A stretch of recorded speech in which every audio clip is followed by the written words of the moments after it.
Welcome in. Take a seat, grab a snack. We're going to have a little gossip sesh. I'm Maddie. And I'm Romi.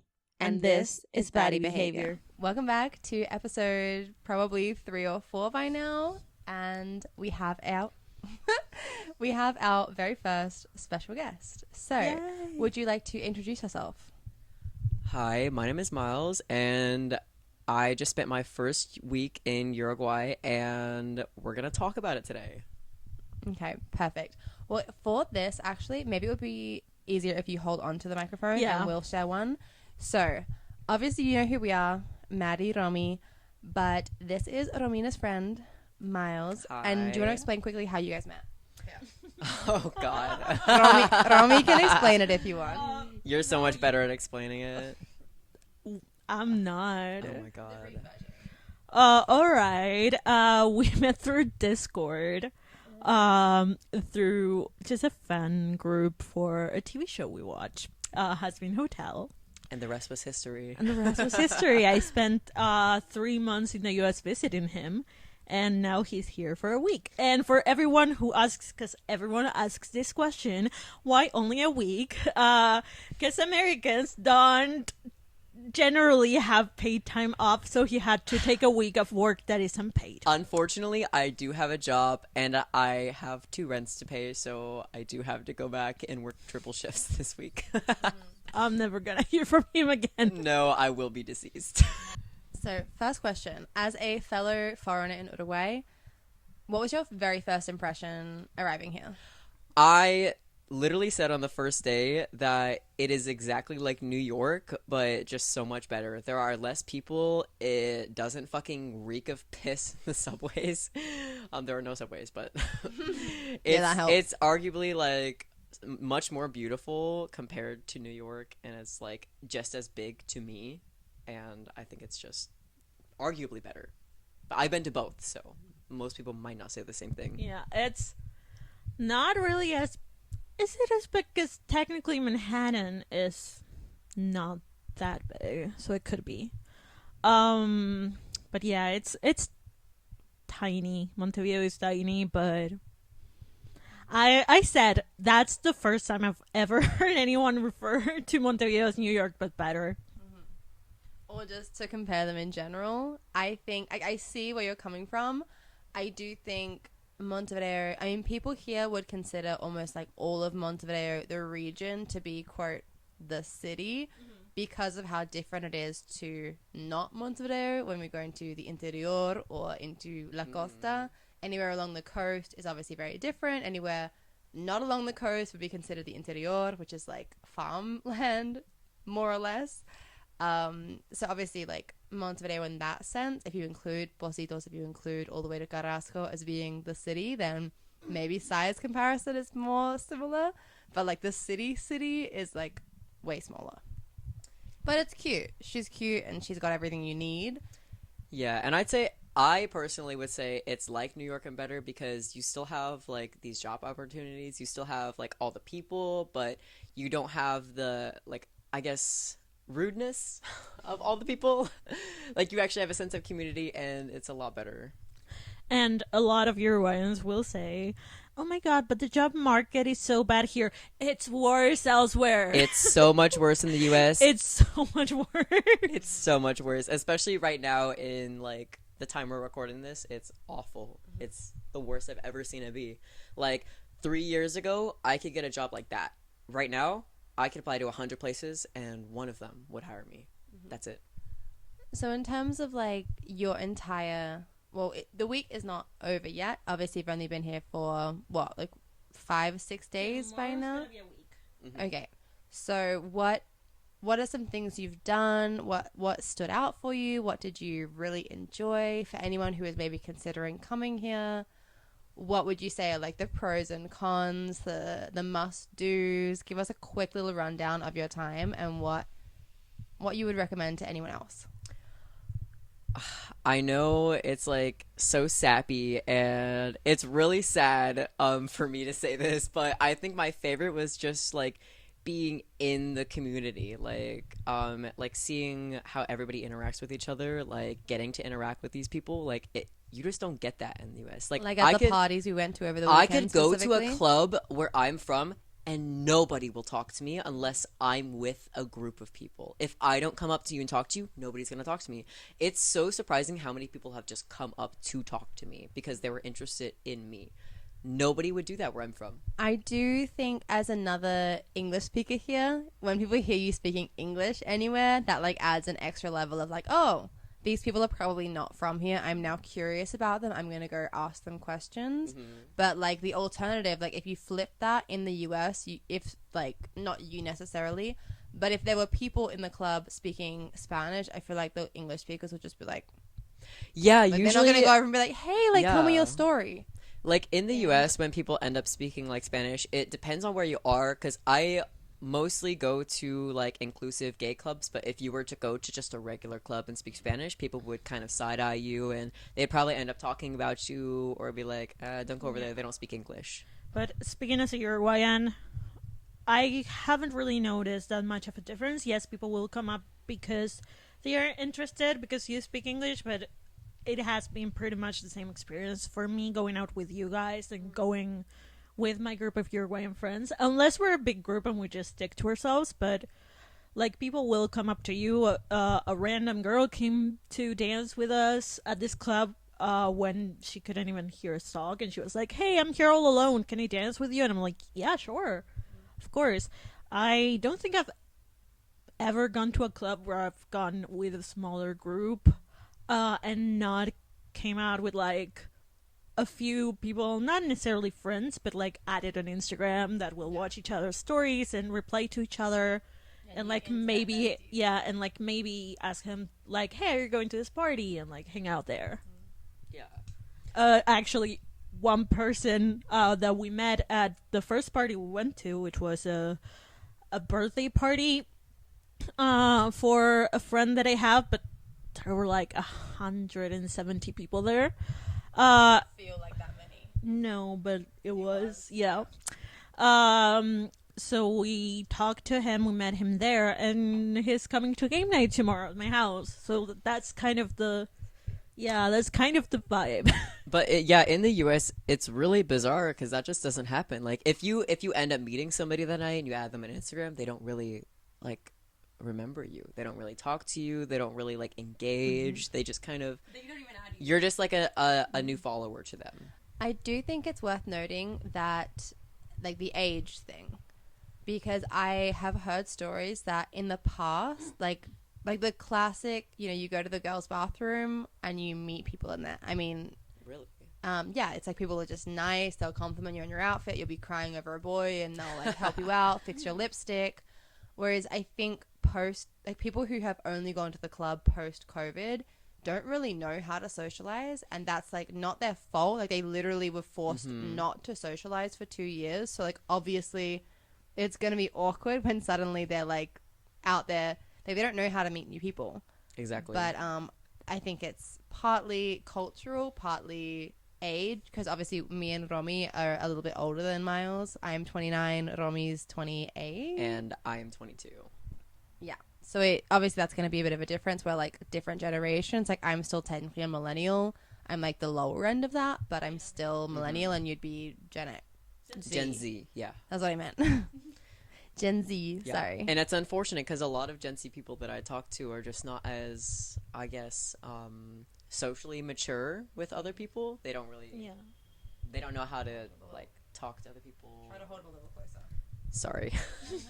Yeah, but I talked about this on the first episode we recorded about how different it felt like whenever I was over in the US and he had to work because he can't take time off. And I went to the club by myself and I would like meet people. They would just like not even add each other on Instagram. It's not like we added each other and then never spoke. They just straight up like would not ask for a way to keep in contact, which was so odd to me because if you just say hi, whatever, of course not. But if you spend like half an hour talking to someone in the club, chances are they're gonna ask for a way to keep in contact, which right now is usually Instagram. Back in my day it was Facebook, but This sounds so old saying. Yeah, I know. I tell you all the time, when I don't want to sound old, but when I was your age. Okay, whatever. Yeah.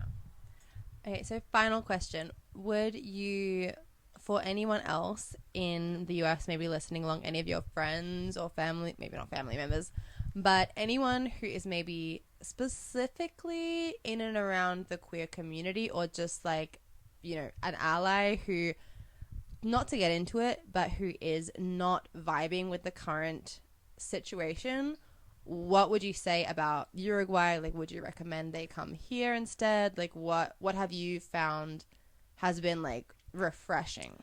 I feel like there's nothing bad I can say about Uruguay in comparison to the US when it comes to LGBTQ rights. You get free trans healthcare, like, for everything. You get free, you can literally DoorDash hormones here. Did you know? That's crazy. I just learned that, like, last week, obviously.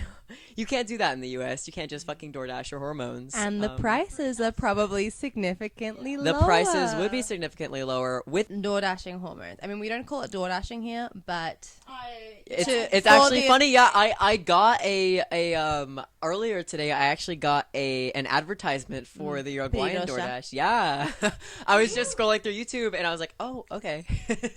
Did you realize it's the same logo but with a P instead of a D? It is the exact same logo, girl. I did not know. I've never DoorDashed before, but Really? because in Australia, I mean, it maybe exists now. Yeah, but I haven't about lived we in show Australia you? for like 5 years. So We'll show you exactly what the logos look like. I have it pulled up right here.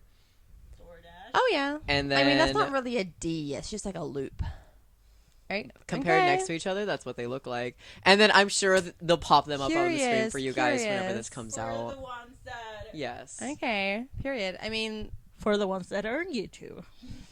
yes. If you're a YouTube listener, Yeah. then you will have seen the logos. If you're on Spotify, then maybe head over to Yeah, YouTube. sorry to everybody on Spotify. We cannot show you this, but you can look it up yourself. You absolutely should watch this episode on YouTube though, because otherwise you will be missing You will be Miles's missing outfit. Exactly. You'll be missing all of the face game that we have brought today. We all look gorgeous. We literally got dressed up for you, so it would be criminal if you didn't check us out on YouTube. Anything else you would like to say out of your almost a week being here, or should we get into some of the juicy friendship stories? I'd just like to add that it's crazy. You guys party till 6 to 7 a.m. We close bars at 1:30 a.m. in my state, and I've never experienced partying this insane before, and I love it. I'm living for it. You partied 2 nights in a row. And we're going to do it again tonight, bitch. And tonight is Wednesday, by the way. Tonight is Wednesday. And maybe tomorrow after game night. Maybe tomorrow, too. Anything's possible. Anything is possible. And I Uruguay. suggested you party Friday and go straight to the airport at 7 Which is a.m., insane but work. That's insane. No, because you'll sleep so well on the plane. I could sleep so well. But also, I am traveling to Brazil. They all speak Portuguese, and I don't. I have been hungover on a flight before, and I had not a good time. No. I don't imagine I will have a good time I went either. to a friend's 21st birthday the night before my flight, and it was my first ever time leaving Australia alone on a plane, international. I went to Sydney, and I threw up in the bathroom on the plane. From Adelaide to Sydney, it was a 2-hour flight. I threw up. And then I felt way better. But I don't sleep on planes, so I literally arrived in Costa Rica, and I was like, fucked. Like, it was... Okay. But it's kind of hilarious to look back on, but in the moment, I was like, why did I do In the this? moment, it's scary as hell, but once you talk about it, it's fucking hilarious. like us in New York. Like us in New York. That's a different story, guys. Yeah. That's a different story. Yeah, we'll tell it in a second. But he got his first hangover here. I did. I don't usually get hungover, but we spent the entire night drinking. It was an open bar. We got to pour our own alcohol. It was a drag queen's birthday, so obviously I had to go all out. Shout out to Bombies. You definitely went... That night, I was there, but I was not really... I had one drink, Oh, God. and my friends here drank my share and more. And more, much, much more. And I love them for it. Someone may or may not have cried for like an hour straight. Yeah, I did. I did go into a slight, just a a tiny bit of a crying fit because I had to come back to the US. But that's besides the point. And a lot of people came up to you to check up on you. And then you Which cried harder because of it. Because it's extremely unusual. That just doesn't happen. And that's what we want you to remember. And we want the people listening at home to remember that, hey, wouldn't it be nice to live somewhere where people actually like care about you? Where you feel welcome? The US isn't everything. Everything isn't in the US. It's a scam. It is a scam. It's propaganda. They're selling it to you. It's a I was conspiracy. born there. They are selling it to you. It's not the place you want to be if you want community, if you want like a small town, if you want everybody to just know everybody. It's not the place. They will sell that to you that's what the US is all about. But I am sorry, but your neighbors are against you. Like if you do something they don't like, they are against you now. Neighbors are reporting neighbors to ICE. Exactly. Let's not get into Enough that said. though. Yeah, we don't need to get political on the podcast. You can just look it up We will be, yourself. but not today. Not today. Yeah. We're definitely not above that because politics is life, unfortunately. Mhm. And Unfortunately, when politics happen, and we have to talk about it. when it affects human rights and human everyday behavior, I'm sorry, it's not politics anymore. It's just like what's right and what's wrong. It's my rights. We're talking about my rights. Because I don't think you finished that thought. We stopped at DoorDashing hormones, but we were like asking, what would you say to someone considering coming here to live, to like move here? I think it would be a much quicker transition if you wanted to come here. It would be more accepting if you're not trans, if you're like just gay or pansexual or any of the sort. There is an open community for you. In the US, sometimes it feels like you have to hide that community, or like you might get insulted for being a part of that community. Did you know here it's actually illegal to do that? They can call the cops on somebody for discriminating against you and they'll get taken, which is extremely bizarre. And I feel awesome. It's awesome. I feel so much safer just knowing that. Like I could just dress how I want, and if somebody says anything against me that makes me feel like I've just been discriminated against because I am who I am, I can trust that it will be taken care of. In the US, I don't trust that anything will ever be done about it, ever. I'm sorry. I have not felt that way since high school. I've not felt that way since graduating high school. Yeah, I remember first like 2 weeks I was there, I was like, because Miles was telling me, just go out while I'm like at work, just do things on your own, and I'm like, I'm a little bit scared to like go out on my own, and he's like, why? And now he's like, oh, I get it now. Because the first day that you went on your own, you got catcalled 3 times, right? 3 times? Yeah. Exactly. And the first day we went out to like a restaurant, we crossed paths with like this 3 or 4 like guys that were like clearly like straight and cis, and you went like, oh yeah, straight guys here like are a little scary, and then they started harassing a woman. Oh my like, god, I remember okay. that. It was just in And the so- downtown street. They were just doing that in downtown. And so I got scared to go out on my own. Yeah. I was like, I don't feel safe. Bring me back home. Yeah, stay home with the cat instead of being out with the dogs. Exactly. Okay, a little bit of a lighter note then. So you've been here a little while. I have heard personally some crazy lore from New York, specifically obtaining to some edibles that may or may not have been consumed. Yeah. And the spiral that may or not. We did not make some amazing choices in New York, but New York is also not the most amazing place to explore, if you know what I mean. Yeah. Okay, so I'm going to start this story and then you finish telling it because I've told this so many times. Yes. But very important like disclaimer, this was the first night that we were on Manhattan. Like we did not know this city at all. We got to New York the day before, but we were just in Long Beach with my aunt, And then they took us to Manhattan, and we stayed there, watched the show the last 5 years with Nick Jonas and Adrian Warren, and sorry, theater nerd. And we said, okay, let's go out. Again, first night ever in the city. We decide, since drinks are so expensive here, we'll just have some edibles that we brought from home. That was an experience. Personally, I've been high quite a few times. I've only started recently within the last year, but I do admit it was my idea. It was a bad idea. We went to a couple of clubs. Obviously, we had to go to one of the staples. I can't quite remember the name. Stonewall. Stonewall, yeah, we went to Stonewall Inn. It wasn't our particular vibe, but it was an amazing place.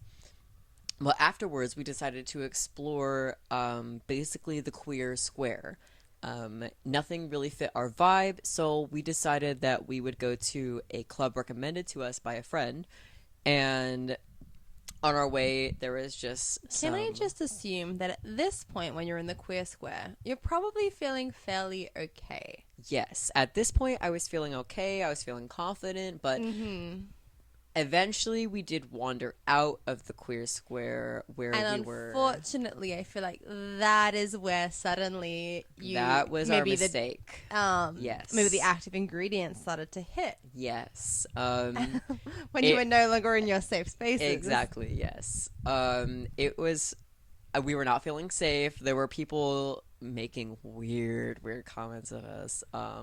Right before we got to the club that we intended to go into, there was a man who was like, hey handsome, I see you. It was very strange. I'm gonna get and you. uncomfortable. Exactly. It was extremely uncomfortable and very, very weird. And before this, I was like, I don't think we're like in the good part of town anymore, which was not true.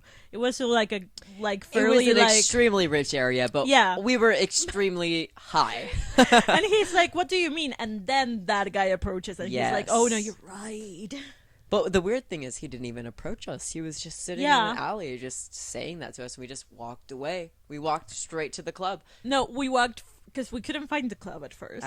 We walked into I think it was a hotel that had a restaurant. And we walk in there, and there's only like 2 tables with people in it.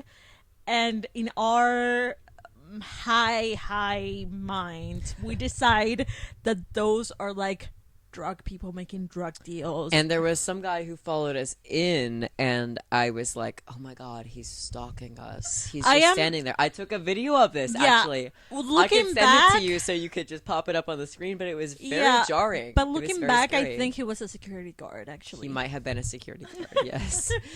But while you're high, it is extremely jarring. I do not recommend getting high in a place that you are unfamiliar with or that you don't feel completely comfortable in. It could make you feel alarmed or scared or uncomfortable. And then we got to the club. The thing about this club, it's a very fancy club. Here you go, Girly Pop. You're welcome. It's a very fancy club, but it is on a rooftop. And to get there, you need to go to this elevator that's like really old. So it has this... Oh, no. We have a second bottle, don't worry. Oh. She's So over there. you have to go through this elevator that's really old, so it has like this huge black doors and an elevator operator. Yes. And the logo, if you're not normally, but if you're really high, looks a little bit like a barcode. Yes. So we go to code check because there was mandatory code check. Then we go wait for the elevator. It took a while, and once we got into the elevator, Miles grabs my arm and he's like, I'm feeling sick, we need to go. And I'm like, are you sure? And he's like, yes, we need to go. Mind you, this place had like a rooftop bar. They had like a hot Jacuzzi. tub, Yeah. jacuzzi. They had like an outside inside area. It was an extremely nice place.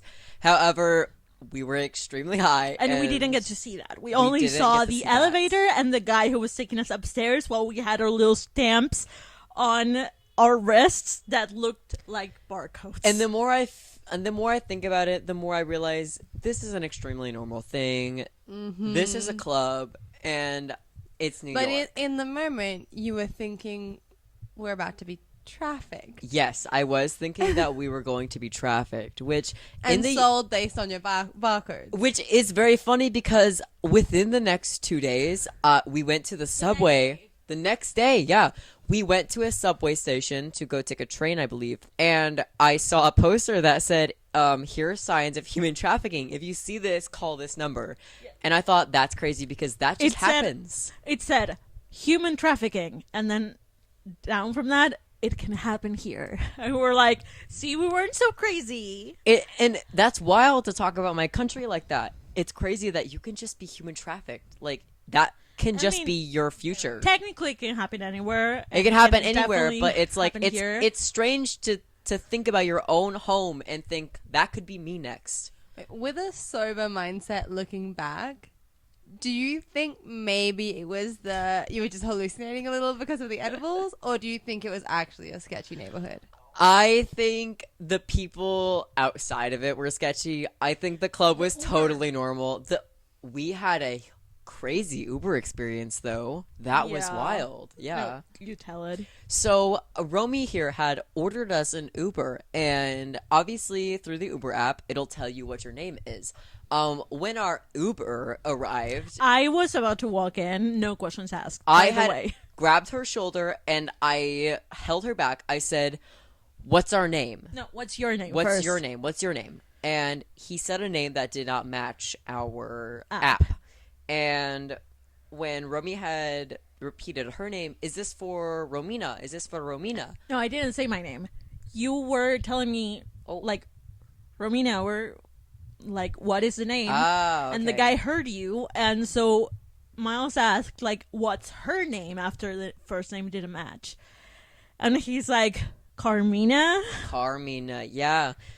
It was extremely bizarre because I obviously know that through the Uber app, it will tell you what your customer's name is, and it will tell your customer what your name is. And when you can't get both of those things right, it's not innocent, obviously. Yeah. And my name on the app at that time, because once I got to the US, I changed it because I hate when people try to pronounce Romina and they can't get it right.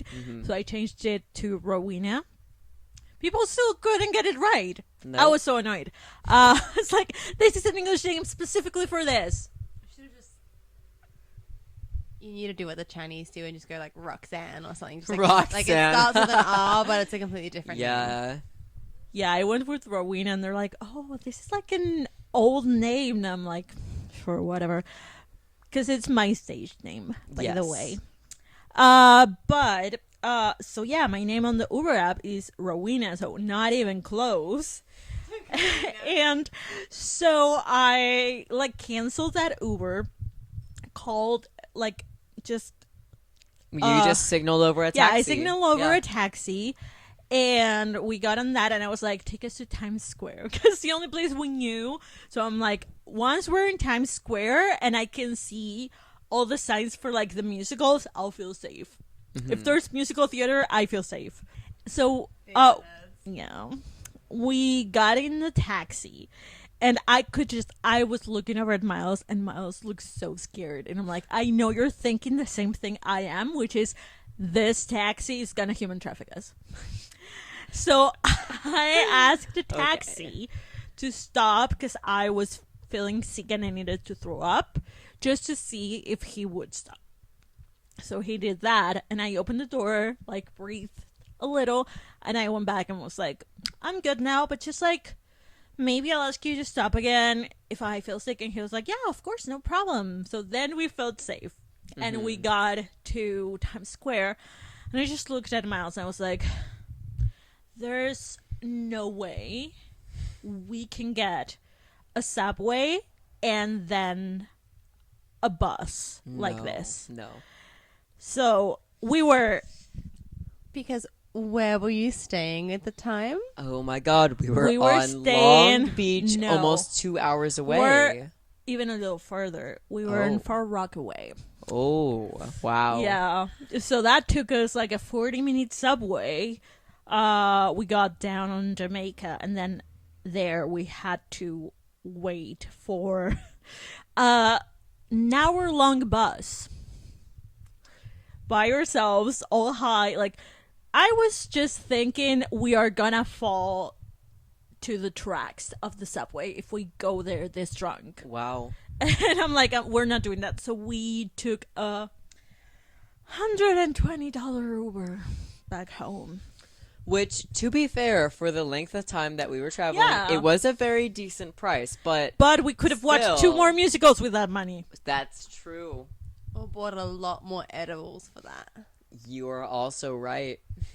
Which is not a great idea for New York, but is amazing for when you're at home or in your hometown. Or in Uruguay. Or in Uruguay, exactly. Okay.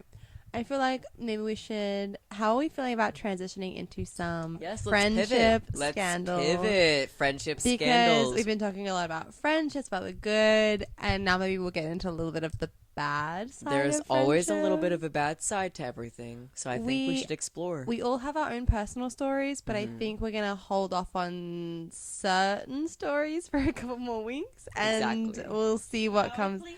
But me and Miles are at least one bottle of red wine deep at this point. Yes. From I am a glass of Fernet deep.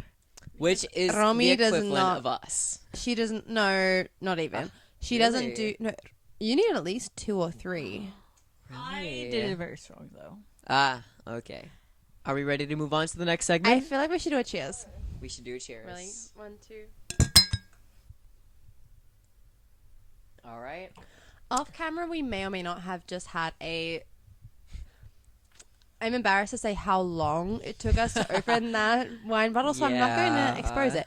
It took longer than it should have to open a Yes. bottle of red Yes. because the twink muscles were not really coming through today. I sincerely apologize in advance. All of my muscles are in my ass and my legs. Yeah, same. They are not within my Same. arms. These thick thighs save lives. Thick thighs save lives. bitch. Skinny arms don't open wine bottles. No. Yeah, common saying, actually. Skinny arms do not Everyone open knows wine bottles. it's been going around for centuries. Yeah. Now, for the rest of today, we do have a couple stories because, I mean, not that us off camera have ever been talking about friends and friendship drama. No, 'Cause we would- we would never do that. We wouldn't. But hypothetically speaking, if we were, why not bring in some stories from third parties, some Reddit stories And about we'll friendship? give our own opinions on them. Of course. Okay, so you two might have to share a microphone for this one if I'm reading out the Yes, of stories. course. This first one, I feel like Romi will gag you because I didn't realize how specific it was going to be until I started reading. It It is kind is of long, Extremely specific, yes. but okay. I haven't read I'm the entire scared. thing. I just read the first paragraph and I was like, oh, okay, that's a keyword that I'm going to be keeping in. So we have never mix money with friendship. Oh shit. Okay. Immediately, we're on the same page. Okay. Yeah. So there I was in some random city park on a scorching afternoon, desperately trying not to melt into the pavement. Out of nowhere, my neighbor Pablo, this Uruguayan guy who moved to the States like a million years ago, plops down next to me on the bench, takes a slow sip of his mate, and gives me that intense look and goes, "Listen up, kid. I gotta tell you something about going into business with friends. Trust me, it'll knock your socks off." Interrupt me at any time, by the way. Yes, you got it. Not worry. Okay. It is wild to start this story with a Uruguayan guy because Pablo. Yeah, Pablo is about I feel to. like Pablo's not a very common name here, No. but we're going to assume it is. But he's really okay. He's My- Pablo's about to educate us. Mhm. My uncle is called Pablo. So maybe it's an older Uruguayan name. Yeah. I haven't met many young Uruguayan No, Pablos, I don't think but so. I continue. Thank you. Yes, let's continue. Honestly, I was rolling my eyes inside. Figured it was about Figured he was about to lecture me on never mix money with friendship. But girl, let me tell you, the drama he spilled was a full-blown telenovela I did not see coming. My life. Turns out, Pablo and his longtime buddy, Felipe, both from Uruguay, tight as can be, started this business together after landing in the US. They had their wives on board, the whole dream team vibe, like something out of a success story. Everything was going peachy. Until Felipe shows up one day looking like he'd seen a ghost and drops a bomb. If this is serious, I can't. Okay. My wife's been kidnapped. They're demanding a ransom. They're demanding a ransom. That is some insane shit. They they moved to the US and now... So US coded. Are they Hey. in business for drugs? Like, this is feeling like Colombia coded. Oh my god. Not. Yeah. I mean, I love Colombia. Like, don't get me wrong, but like, It I've has seen some its- documentaries. It has its bad sides, yeah. Pub- You've been there. Shut up. Like, you've been there. Pablo. I didn't say anything. Pablo, trusting the guy with his whole heart, grabs the business funds. Yup, the business funds, and hands it over. No questions asked. Picture me there, mouth half open, like, dude, you sure about that? But hey, that's the kind of loyalty we're talking about. A few days after coughing up all that cash, Felipe disappears. Poof. No calls, no texts, no nothing. This was completely a scam between Felipe's wife and his own wife. That was absolutely what's going on to cut him out of the picture. Watch. That's what's going to happen. I was gonna say, so you know who coded? Do I know who?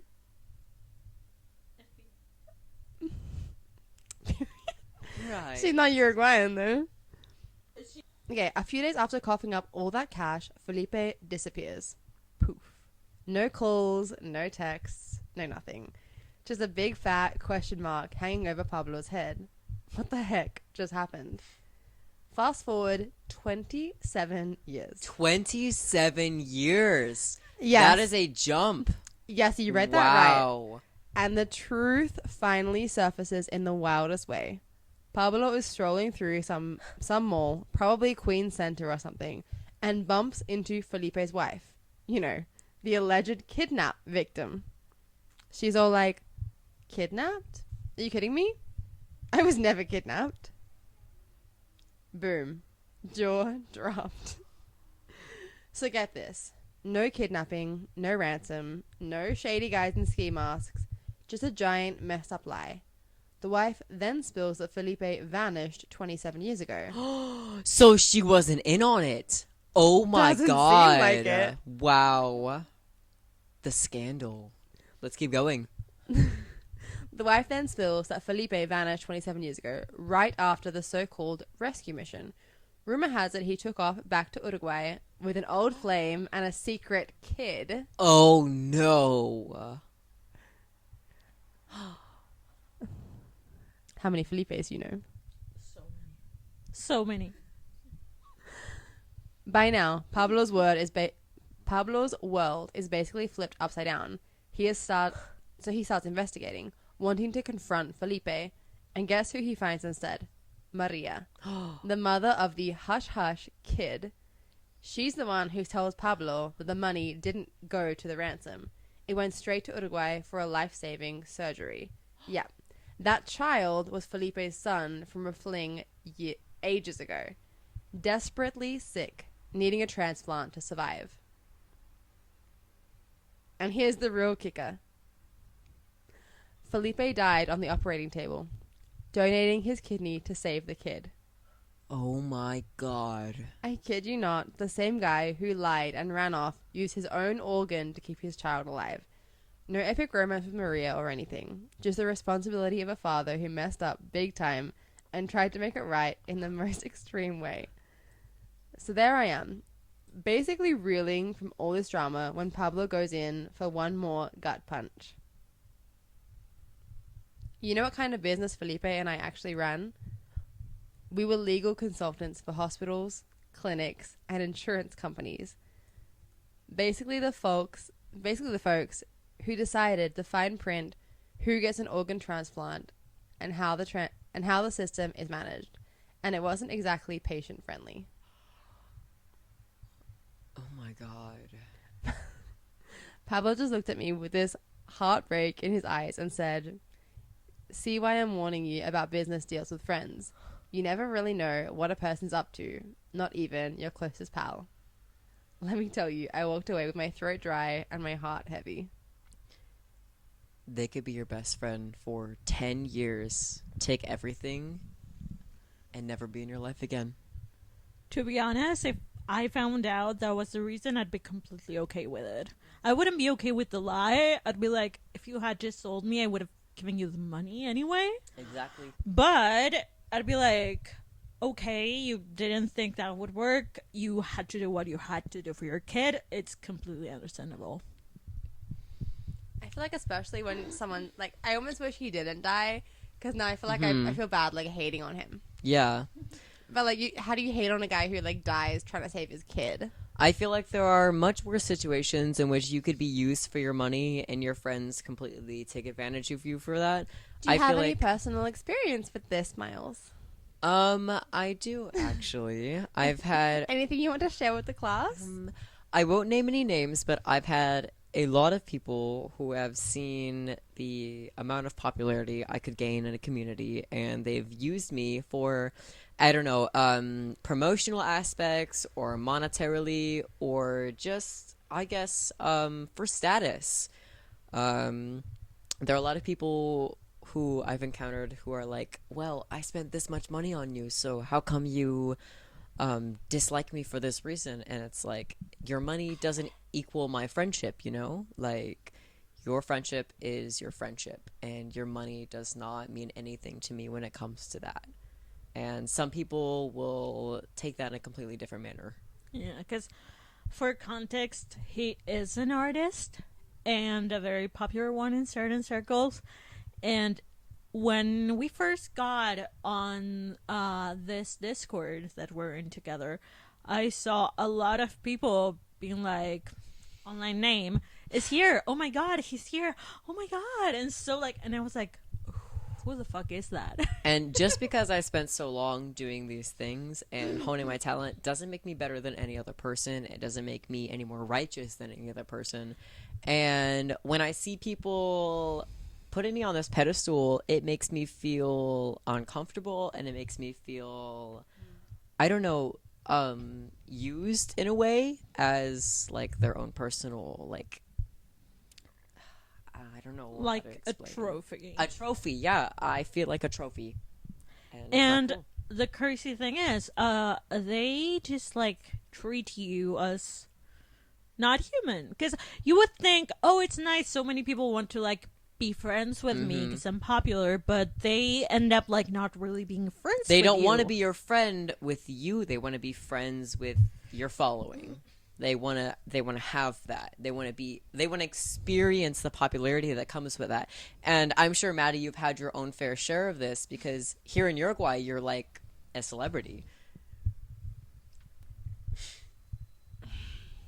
Yes and no. I Really? think here, most people who I meet who know who I am, we don't end up being like besties.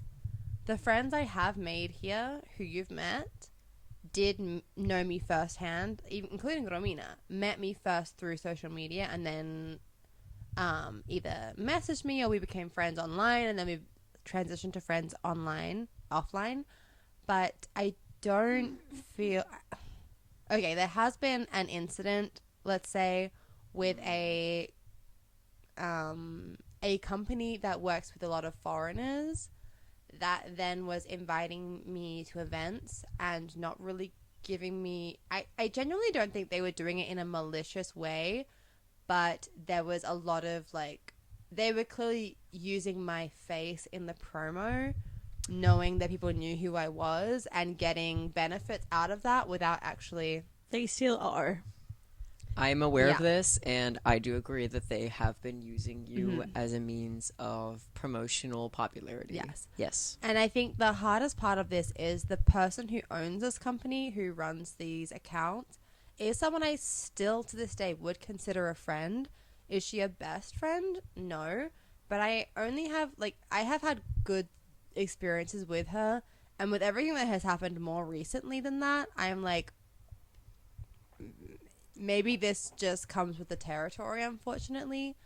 Like, I think since I have brought it up in conversation, things have become better.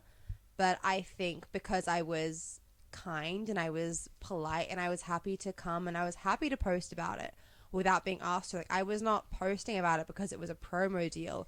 I was posting about their events because I enjoyed their events and that was my friend. And of course I'm going to support my friend. I'm a girl's girl. But that was then stretched to its limits. And I felt at certain points that it was exploited.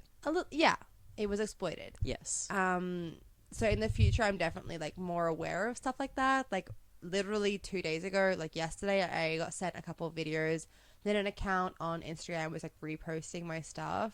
Not only my personal videos, but also videos I had edited and filmed for my language exchange. They were just downloaded the videos, reposted them, was getting more views, more comments. And I was like, you've not even tagged any of the people involved in this. You're just like using the video to promote your own online store. And I'm like, that to me feels way worse because I don't even know this person. That's not a friend. That's not someone I have any relationship with. This is just a stranger.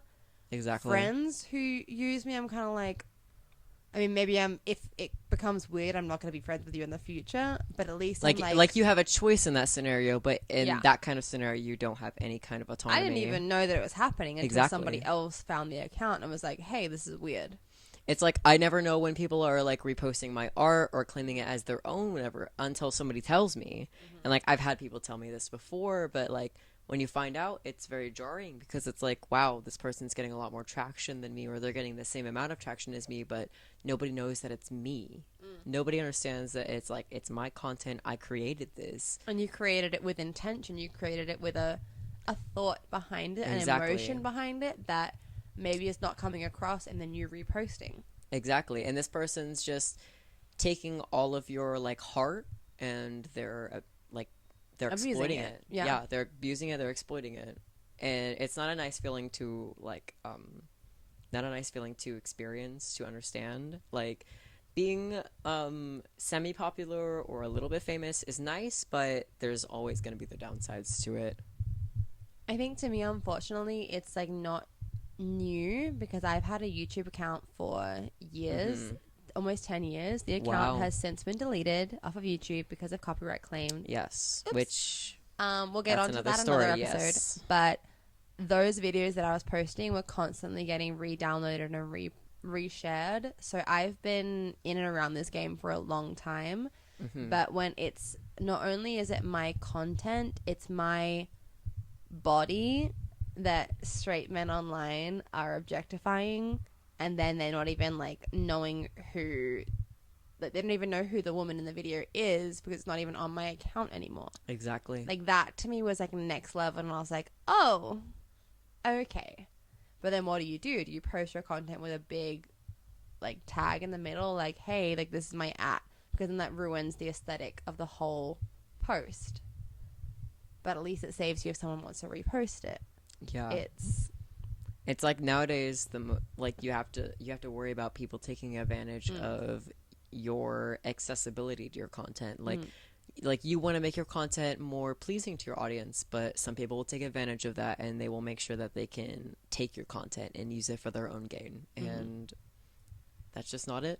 I do think when it's a friend, it hits harder because it hits a lot harder. Yeah. If you just asked me, I would have been happy to do almost anything. Like I would have happily you could have paid me for the promo with like a couple free drinks and I would have happily done it because you were my friend and I was happy to do that for you.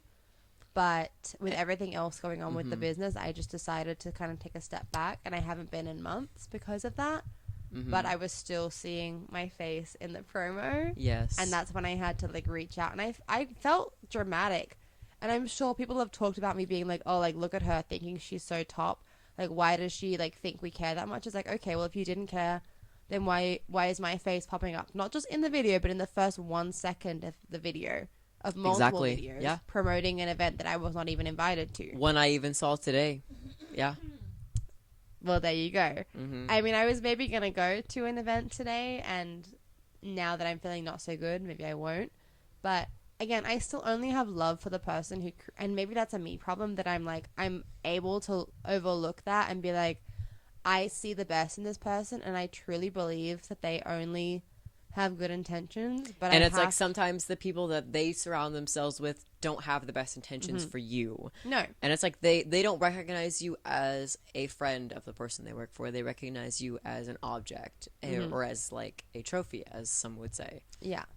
And not like, I don't even see myself as like a big thing here. Like people, when we go out, people do recognize me, but I'm not like, oh my god, look how many followers I have, look how much clout I have. Like, that's not my personality. And it's not like how you would maybe get recognized in like the US. Like if you said your name, nobody there would know me. It's like oh my god, it's Kim Kardashian. Like it's not like that here. But I it's make like, content specifically about Uruguay Exactly. to a foreign audience, or about Uruguay from a foreigner perspective. So obviously, in like a country that is like objectively much smaller than most of the more recognized countries like the US or like China or Japan, or you're Australia. gonna get, exactly, like you're gonna get more recognized here than you would in those countries. So obviously you're gonna gain a lot more popularity with the population here versus outside of the country. But I think what really kicks me in the fucking gut lately is that these people have been downloading my videos, reposting them, and my TikTok currently,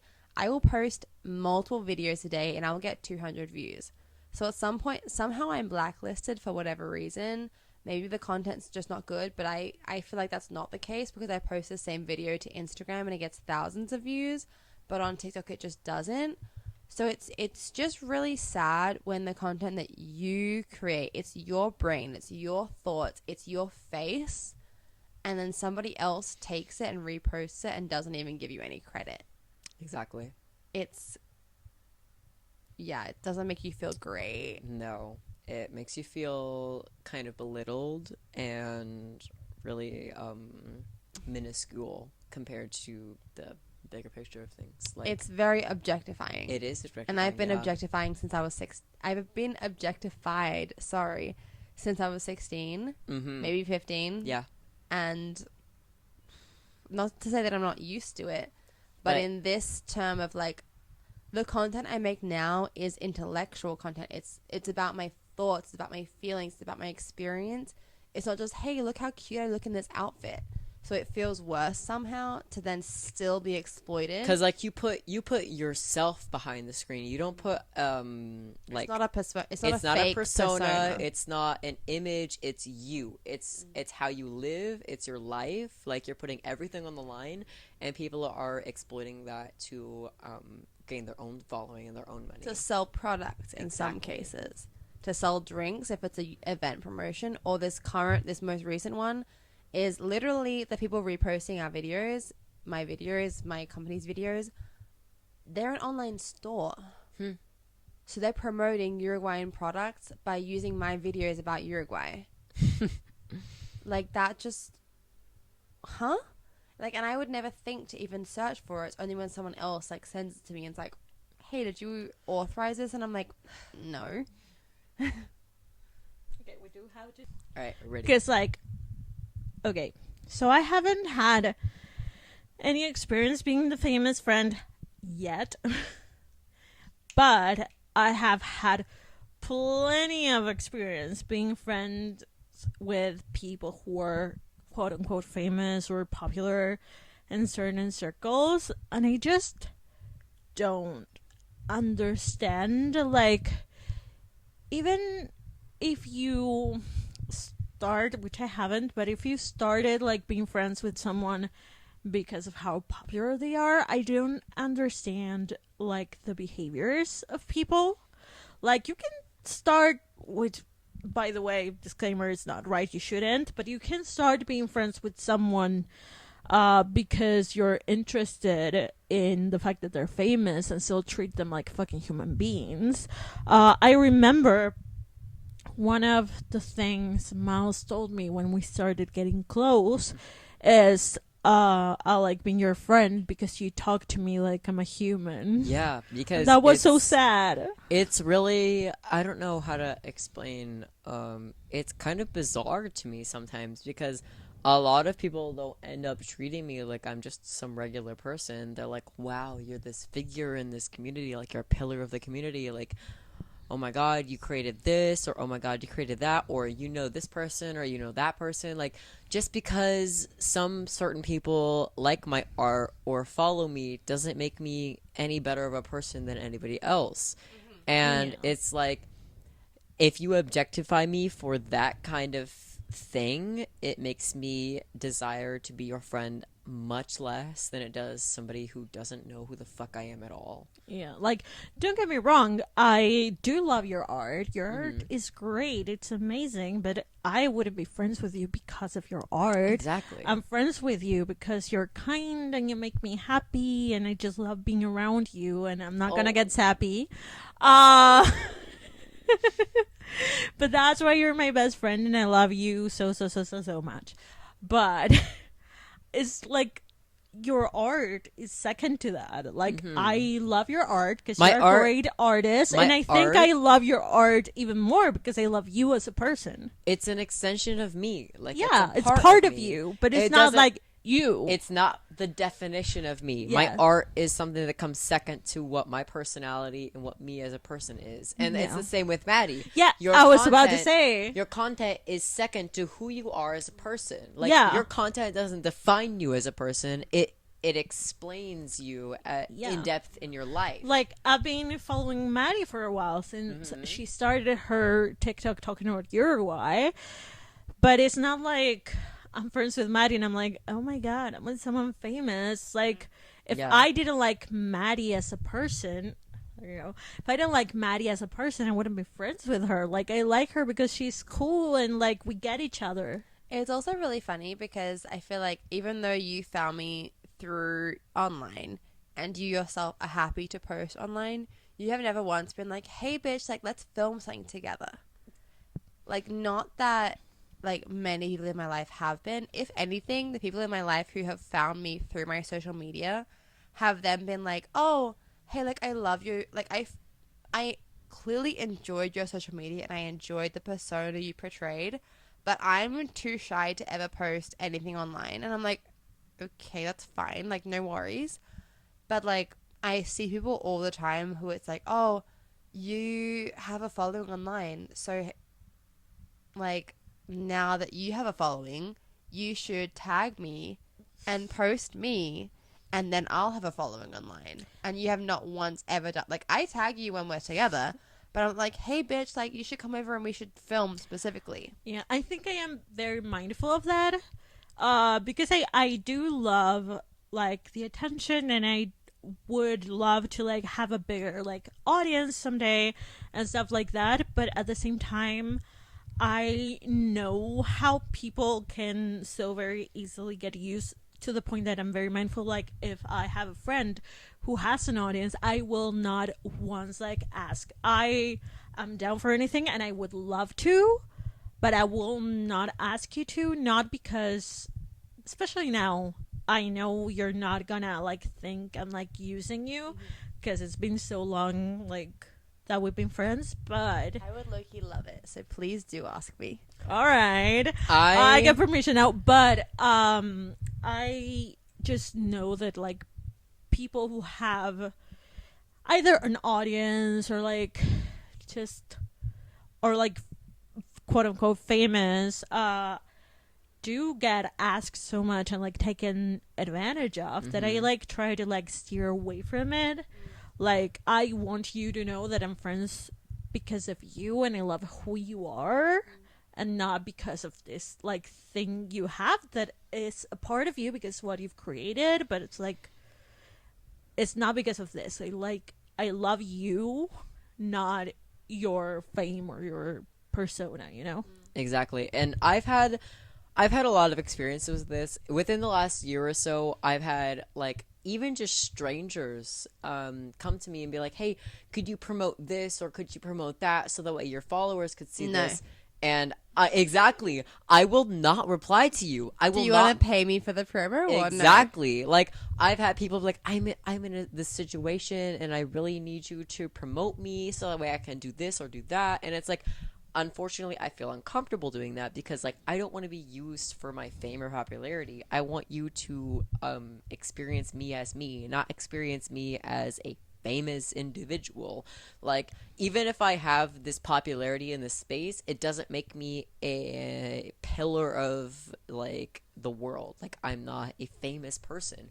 Like, I don't appreciate being used for popularity in this space that I've been a part of. How do people know you online? Do they know you as an artist? Do they know you as a person of the queer community? Like, are you open about that online? I'm not very open about who I am, like, as a physical person compared to me as an artist. I am an artist online. I post in a lot of spaces, specifically the Has Been Hotel space. But I've found it extremely difficult to engage in these communities because of the way that I have been objectified over the past year or so. And it's been very difficult to make friends in my space. Like, a lot of people that I'm friends with now in these spaces specifically are because they've stuck by my side through the worst and through the best, and they've encouraged my art and they've encouraged me as a person. I've also experienced many individuals who have objectified me as a person and considered me a trophy. Like, when I had friends, like close friends, like Romi. Me and Romi were extremely close friends, but I had other friends who were jealous of this fact. And when I see jealousy between my mutual friends, I don't see you as a friend. I see you as somebody who's using me. I must eliminate Jay. Our mutual friend. I must eliminate him. He must be eliminated. He's your favorite friend now. I cannot stand for it. But I will say I am very mindful with you too, because even though my account on certain platforms is very like has been hotel oriented, I will like treat it like a personal account, and I do talk like about my friends and struggles, and I am very mindful to like never speak on him directly, because I know, right, like I know these things, like we had each other tagged in our accounts for some time, but we had to take that out for other reasons. Yes. Stalker behavior, but still, like, even though we had each other tagged on our bios on certain platforms, I would still like never mention you specifically on anything. I will just say like my best friend, or like, oh, this happened with my best friend, but never you, because of that. Like, I'm so mindful of like people who are saying stuff like that, and like, oh look, I'm friends with this person, so I like never want to do that. I never want to make you like feel like I'm your friend because you're popular. And I appreciate that, because a lot of people will say things on their own account, but then also associate themselves with these popular people that they're friends with, and then all of a sudden their popular friends will take on the burden of what you've said. And it's like, I appreciate that you don't do that. You don't give me this burden of things that you've said, because I've already had people in my personal life take things that you've said and apply it to me, which is extremely strange to me, because it's like, I didn't say that. It doesn't necessarily mean that I agree with what you say, but you are still a friend of mine, and I appreciate your opinions on things. And like, I will agree with opinions that I agree with. I will disagree with opinions that I disagree with, you know? And it's very strange for me too, because like I don't have a big following, and even though I like wouldn't mind yet, and even though I like wouldn't mind having it, right now I don't. So the expectation is whatever I say on this account, no one fucking cares, because it's not like a big thing. Like, if I had a big following, I would be more mindful of what I say. Exactly. But I do not. So it's very strange, and it feels very violating to have like these people go through my account and like bring up in real life stuff I've said online. Like, get the fuck out of my business. This has happened not just in the Discord as well, but I have heard people mention that things you've posted on maybe Instagram or whatever, and they have felt a certain way about that. I'm not going to name names, but it's like at some point, like, can we be so for real? Like, not to diminish, like, Romi at this point, I love you, but you have what, like, not that many followers? Like 1,000? So, like, those 1,000 people who are viewing that content, like, who fucking cares? Like, you're at the point where you're posting whatever the fuck you want to post. It's a personal account. As you should be. And you're treating it as such. And people are like, oh, well, I felt like I was feeling some type of way about this. Like, you're assuming a lot by saying that. By assuming that content that she posted was directed at you when maybe it was not. And I think people who have following sometimes need to take a step back and think, not everything is about me. Mm-hmm. Like, sometimes my friends post things and I'm like, is this about me?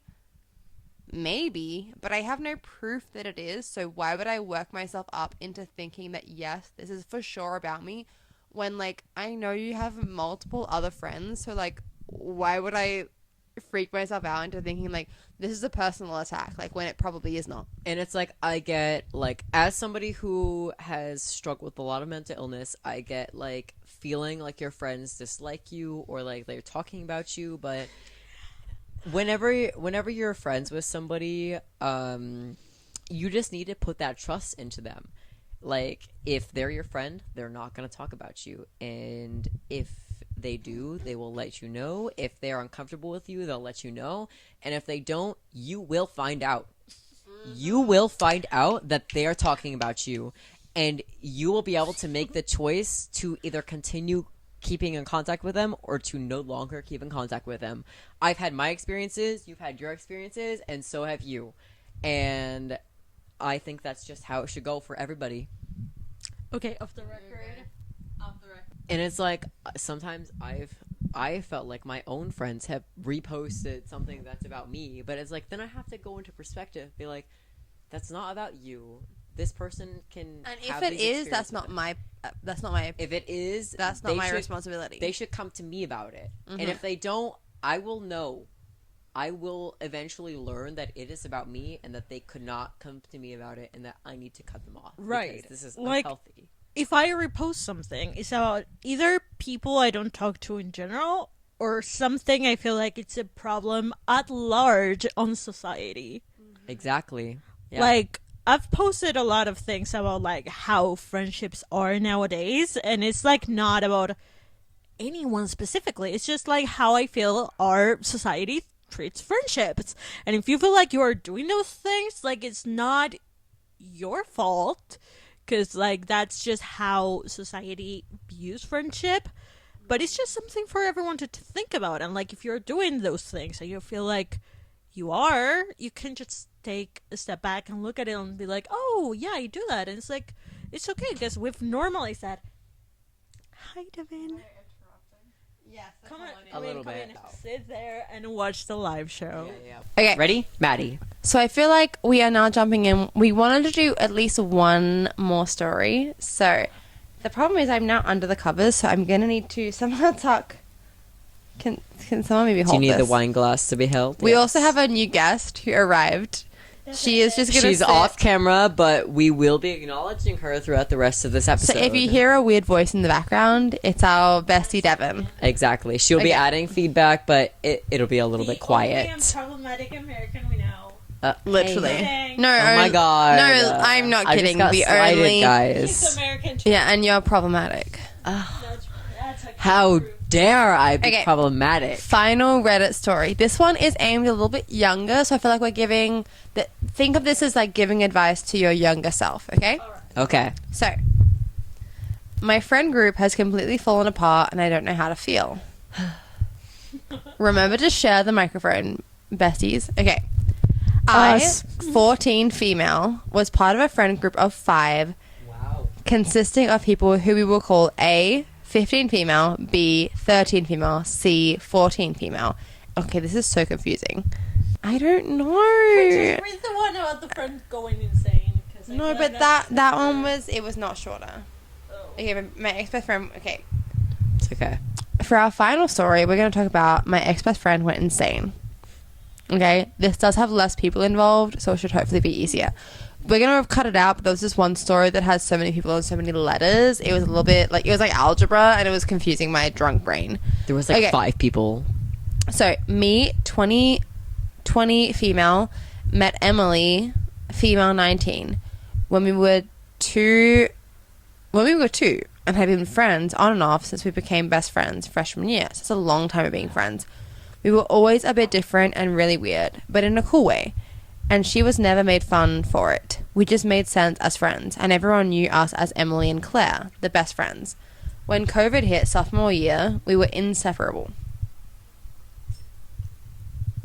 We spent every second together. My mum never liked her, and I could never see why. When most people looked at her as controlling due to my not hanging out with other friends, but I never saw it like that because I had the best time with her and honestly would choose her every time. I had a boyfriend at the time who she hated very much and didn't like me hanging out with him, but he lived far away and I didn't see him too often anyway.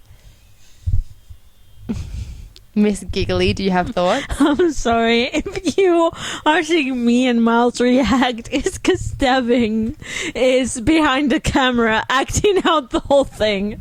Our beloved 4th guest is giving us creative content to help you guys visualize what's going on. Would you like to come over here, Devin? Devin, would you like to join us? I would love if you would join us. Come on, the snuggle 4th in, position. snuggle in. She's gonna be our interpretive dancer of the. We've always got space for more. Is there? Hold on, I don't want to like. No. Yes, Do you it. and Maddie could share a microphone, and me and Romina could No, share a I microphone. feel like she's got enough with the hand gestures. She doesn't even need a microphone. Exactly. here to dance. All right, so continue. She's Devin. here to dance. Okay. Continuing on. I had a boyfriend at the time who she hated very much and didn't like me hanging out with him, but he lived far away enough that we didn't see him too often.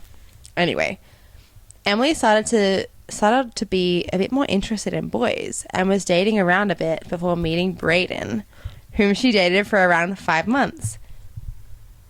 We both got broken up with at the same time. I think this is where things started to go downhill. Emily handled her breakup rough. No, please stay. Emily handled her breakup rough. She started doing crazy things that I would just not go along with. Like driving 40 minutes to his house and sitting outside waiting for him, or taking pictures of his house and sending them to him. She constantly stalked him, called him, and left voicemails. But Emily and I were so close that anything she did was an exception. Even if I thought it was crazy, I would go along with it. After this, Emily really started sleeping around and meeting with lots of different guys to hook up with. She was like 14, right? No, But all- 20. They're 20. We skip stories. Okay. As she should. So they got older as Yeah. they. Okay. I was under the impression all these girls were like 13 to 15. That was the previous story. That is don't the worry. previous story. We switched stories. So these are 20 and 19. Okay, 20 to I 19. forget who is who, but they're 20 and 19. The stalking is extremely more concerning than it was when they were teenagers. Because teenagers, that just somehow makes sense for me because I live in like the U.S. That just makes more sense to me than Something about when your frontal lobe develops. Yeah, something frontal lobe developing. I mean, 25. they've got a couple years before that still, so Yeah. they're still underdeveloped. Yes, so they're like they're 19 to 20 stalking each other. All right, let's continue. Oh, no, I have to re-unlock my phone. Yeah. After this, Emily really started sleeping around and was meeting with lots of different guys to hook up with. I was totally for it and even encouraged her to have her hot girl summer, since Brayden was her first for everything, and she handled it so rough. I can't remember why, but she ended up losing her car for a bit. Probably got grounded. And she had come up with a plan to meet up with this boy an hour away, and of course I went along with it.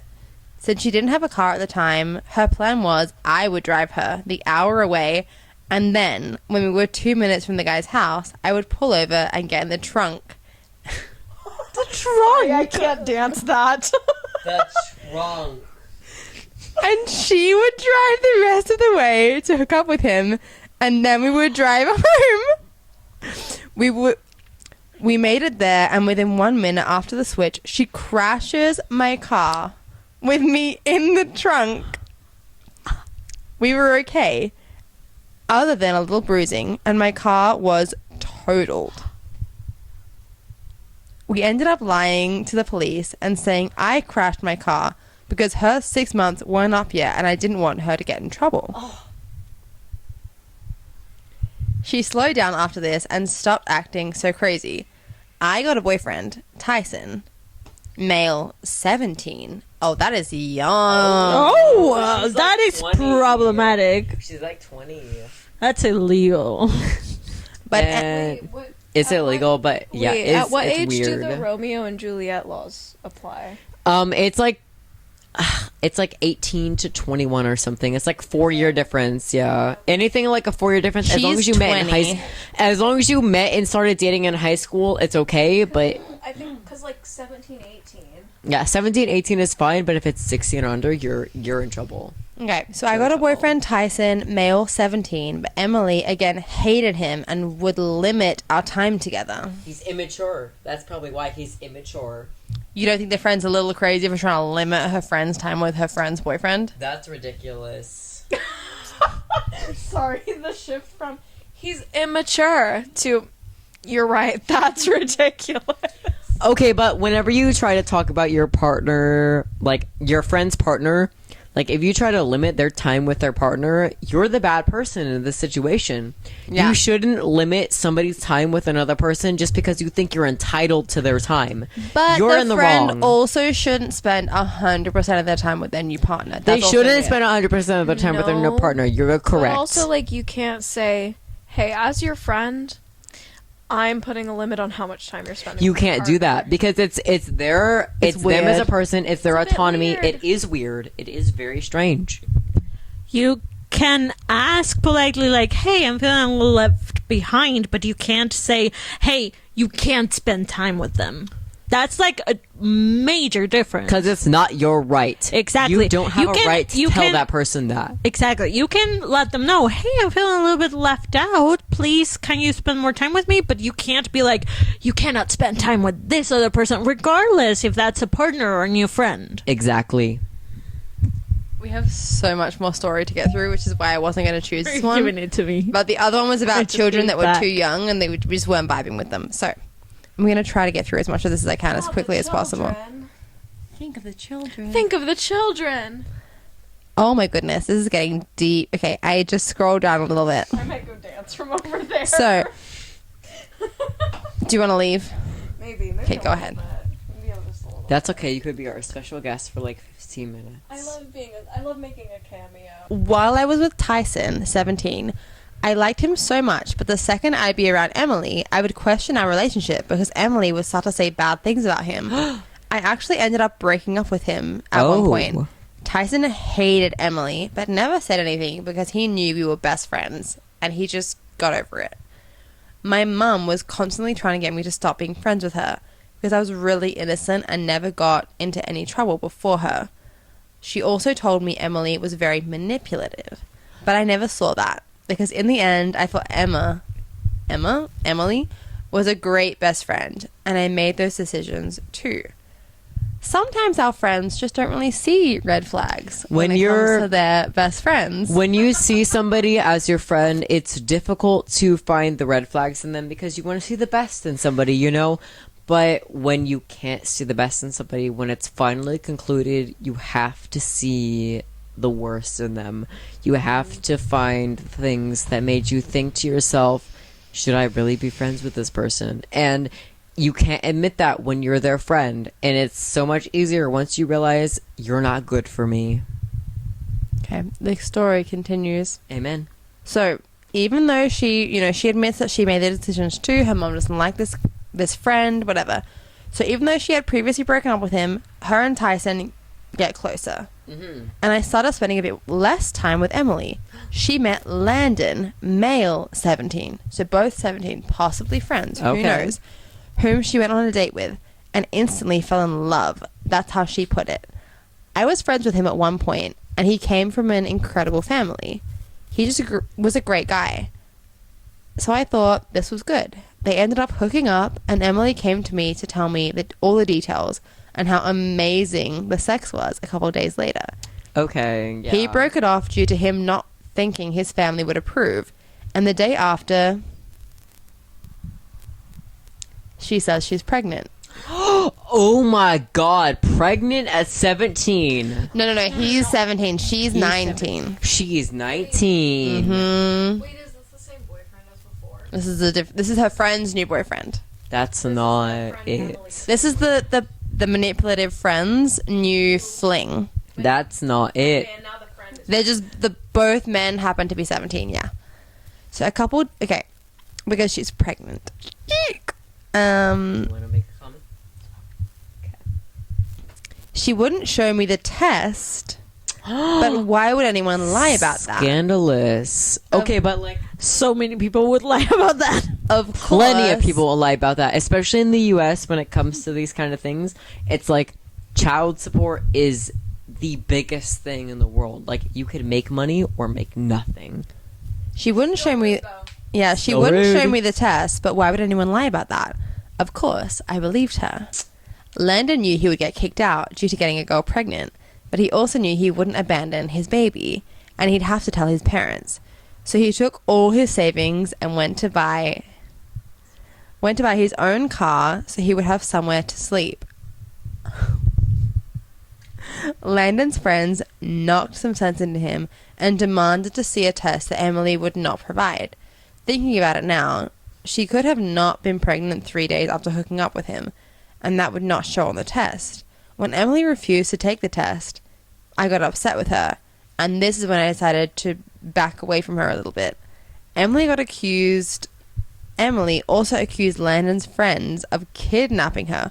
Why do both of our stories have to do with kidnapping? That is an extremely severe accusation to accuse your partner's friends of kidnapping you. Of kidnapping her that night after I left, but I was not there, so I don't know what actually happened. Emily's mom found out about all of this because Emily ended up accusing Landon of raping her that night, so the police got involved. Wow. I did not see this coming. There was no trigger warnings on this. I'm so sorry. That's wild. Trigger I did not warning for expect this. sexual assault. Wow. Potentially fake sexual assault. I don't know that I want to continue. Okay, the police got involved. Emily was no longer allowed to hang out with me because I was a bad influence on her. A week after all of this, Emily said she... trigger warning for pregnancy loss. Oh. Emily was no longer allowed to hang out with me because I was a bad influence on her. A week after all this, Emily said she fell down the stairs and had a miscarriage. I completely stopped being friends with her after all of this because I was hurt. You cannot dance to this. For context, Devin just said, I can't dance to this. She didn't stand up for me, and I stopped believing her lies. Tyson and I started dating, and when we finally got back to school in junior year, they're still in junior year, mind you. Wow. Hybrid. I'm assuming only the boys because the girls were older. This is still like 17 to 18 years old. No, the girls are The boys are 19 17. and 22. boys junior year. I'm assuming the boys junior year. Wow. They're in older. college. They're in college. Or not in college. Oh, okay. Okay, So the when girls are 19 to 22 and the boys are still 17. 19 and 20. 19 and 20. Okay. So the Okay, that's not that bad. the writer of the story is 20. Her crazy quote friend is 19. Wow. Both boys are 17. Wow. So, yeah.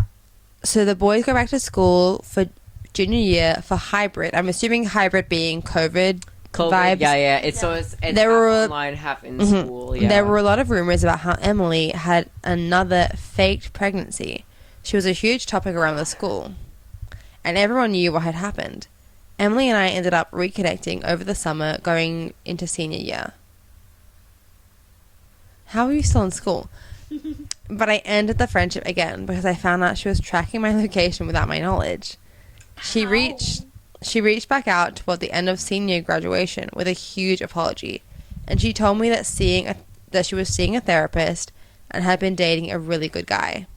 I was a lot more careful, but over time we grew closer, and she had no mess-ups. Tyson was all supportive of us being friends, and he was so worried for me that I assured him that she had changed.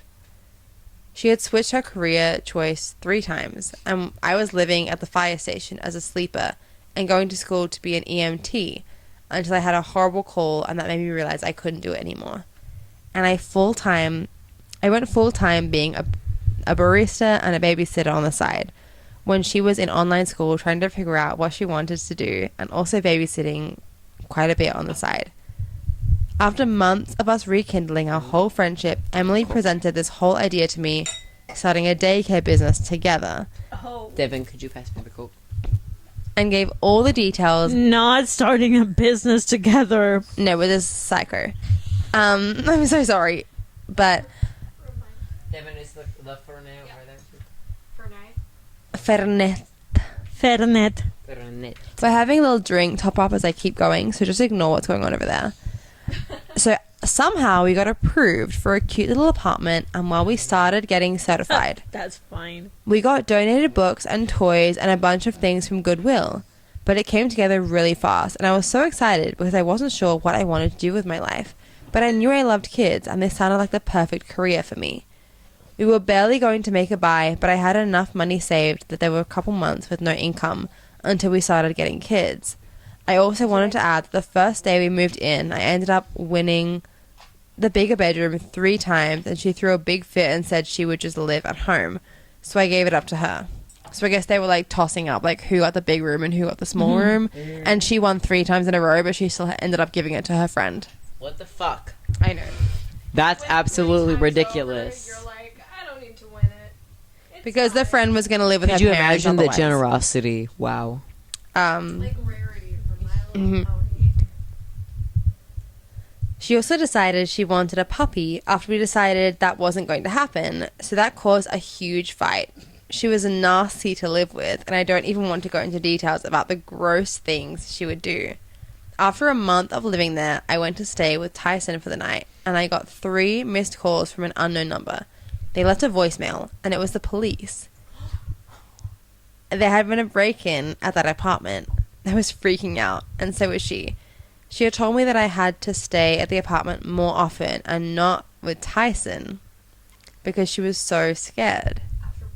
I'm sorry, but the amount of lie I would believe that this is insane. This feels like such a fucking scam. I'm such a girl's girl, but I do not believe this friend for a second. Not for a fucking moment. She seems so fake. Okay. She also told me she was going to add a sliding lock on the door, and I had to be home by 11 every night, or I wouldn't be able to get in even with a key. I fought this and said it was not okay, and that I should have access to my apartment at any time. But in the end, she said she was going to do it anyway. She then tells me she's going back out of the business and it's all mine. And she's going to continue to live there and pay rent. I was so stressed during all of this. I was so stressed during all of this, I didn't know what to do and just gotten myself into. She got a puppy she wanted so badly and never cleaned up after it. I started resenting her to the point where I could barely even talk to her, and our living together was very toxic. I also forgot to mention we got a Ring camera and extra protection around all the doors and windows after the break-ins. She was also cheating on her boyfriend, whom I believe she was still with due to him not knowing. Who I believe she's still with to this day, due to him not knowing. Anyway, 2 months had passed since I lived there, and I went to stay at Tyson's, and there was another break-in. That's not coincidence. normal. That's not normal. Wow, what a coincidence. I had been kicked out of the ring and she had said it had stopped working. I did not believe anything she said at that point. I talked to the cops and told them everything I knew and what I had thought, and they straight up told me they knew about her fake pregnancy. Wow. Even the cops fucking knew. And how her story didn't add up, and they just think she's lying, and I agreed. She calls me the next day saying she wants to save our friendship and we clearly can't live together. So either I need to move out or she does, and I have to make the decision. At this point, I knew I couldn't afford it alone, but I had hope I could get more kids for the daycare. She had told me I'd have to get a roommate because I couldn't do it alone and that I should just move out and her boyfriend can move in. But I didn't want to throw everything I had just started away. So she moved out and never spoke to me again, and also refused to get the lease. We also have not talked to this day, but whenever I tell the story, people are blown away by how insane she was. I do not know why I started with her friend, why I stayed with her friendship for so long. I guess I only see the good in people and have way too much trust. Who does this sound like? And have way too much trust. I was clearly very manipulated by this whole friendship. The second she left, my business blossomed and all spots filled. I lived by myself with no roommate for the rest of the lease and made really good money. The lease just ended 2 months ago, and Tyson and I signed a new lease on a brand new house for my daycare. I am absolutely in love with my job, and I couldn't ask for a better life with Tyson. I am so happy I got rid of that crazy toxic friend, but I guess I wouldn't be where I am today at age 20 without all of that happening. Sorry that story was so long. I hope it was worth the read, and I hope you have any questions. Feel free to ask, blah, blah, blah, blah. So I'm guessing maybe at the start of the story she was not 20, but by the end of the story she was 20. Exactly. So maybe she was like 18 when writing it, going into her senior year, and the boys were like a little bit younger. That's what I'm going to imagine. Yeah. That makes the most sense. Because whenever you hear the story and you hear her talking about her ex-friend and she's like, what, 18, 19 years old, it's very jarring.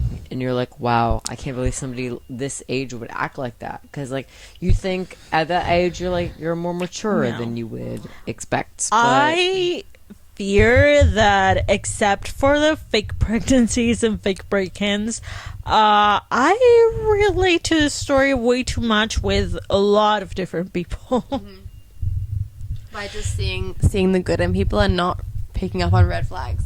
Yeah, I fear that now these two are my red flag filters because I cannot see the red flags. I see them and I just give them a chance anyway. Because when you I'm sorry, but when I'm in the US, I see red flags. It's like, I cannot trust you. You will not be able to be a part of my life because I'm not able to feel a certain level of acceptance with you or trust with you. And you've proven me wrong multiple amounts of times to the point I will never be a part of your life. You will never be a part of my life, and I can't allow you to force yourself into my life. Mind you, this takes him months though. This does take him months, and finding out there's a whole group chat without him talking badly about him. It does take me like a while, but whenever I realize that this thing is happening, it's a certainty in my mind that I can't be around you anymore. I can't accept you into my life. I can't accept you into my friendship, and I need you to be a separate part of my life. Like, you might be a bad part of my life. You might be a good part of my life, but I can't let you into my life. You understand? Debbie's cheering there. Okay, like, cause like very quickly, without naming any names, when we became friends, we were part of a friend group. Yeah. A group, mind you. A group that kind of fell apart. and it was like a really traumatic experience. And these two people that we were friends with actually tried to convince me that he was using us all and was this like narcissist who like couldn't be trusted.